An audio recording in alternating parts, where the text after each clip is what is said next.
पर दिख रही ये तस्वीर बोरदा सुधीर की है। सुधीर है तो एक, लेकिन उसके रूप अलग अलग है। रुतबा तो इतना कि चलते फिरते लोगों का काम हो जाए। राष्ट्रपति से लेकर बड़े बड़े लोगों के अंडर काम करने की लिस्ट में सुधीर का भी नाम शामिल था।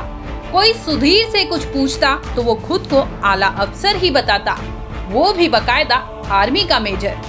लेकिन इसी बीच सुधीर कोलकाता में भारतीय सेना के पूर्वी कमान मुख्यालय फोर्ट विलियम के दफ्तर पहुंचा था। दरअसल सुधीर हेडक्वार्टर में खुद को हाई रैंक ऑफिसर बताकर एंट्री कर रहा था। तभी एंट्री रजिस्टर उसे दी गई, जिसमें उसे डिटेल लिखने के लिए कहा गया था। बस यहीं सुधीर की गाड़ी फंसी और उसका पूरा का पूरा पोल खुल गया। बता दें कि एंट्री रजिस्टर में सुधीर कुछ भी नहीं लिख पाया और उसने सिर्फ अपने मोबाइल पर अपना आई कार्ड दिखाया था। इसके बाद तो उसे गिरफ्तार किया गया। आप सोच रहे होंगे कि आखिर एक अफसर को क्यों अरेस्ट किया गया, पूरा मामला क्या था। आपको बता दें कि विशाखापट्टनम का रहने वाला बोरदा सुधीर पकड़े जाने पर खुद को सेना का मेजर बता रहा था। पुलिस की जांच में सामने आया कि वो हैबिचुअल ऑफेंडर भी रहा है। इतना ही नहीं, वो जुवेनाइल जेल भी जा चुका है। इसके बाद 13 फरवरी साल 2024 को अपनी रिहाई के बाद ये धोखेबाज होटल प्राइड में रुका हुआ था। यहाँ उसने होटल को भी चपत लगाया और वहाँ से फरार हो गया।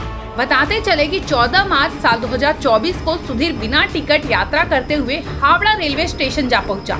इसके बाद हवाई अड्डे के लिए एक कैब ले लिया। इसके साथ ही सुधीर ने रास्ते में कैब भेजने के लिए होटल को फोन किया और होटल JW मैरियट में ठहर गया। उसने होटल से एक BMW कैब किराए पर ली और कैब ड्राइवर को बताया कि वो राष्ट्रपति के बॉडीगार्ड के साथ एक सैन्य अधिकारी और कर्मचारी है।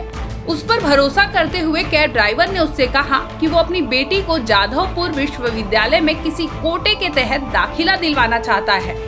फिर तो सुधीर उन दोनों को विश्वविद्यालय ले गया, जहाँ से उन्हें कोटा के लिए फोर्ट विलियम भेजा गया था। जब उसने फोर्ट विलियम घुसने की कोशिश की तो उसे पकड़ लिया गया।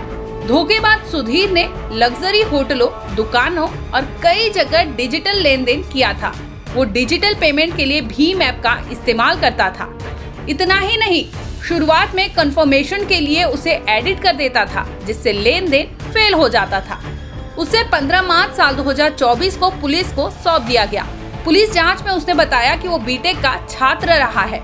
इसके साथ ही होटल के मैनेजर ने जब उसके कमरे की तलाशी ली तो उसके पास से कोई भी निजी सामान या डॉक्यूमेंट्स नहीं मिला था। ब्यूरो रिपोर्ट, क्राइम तक।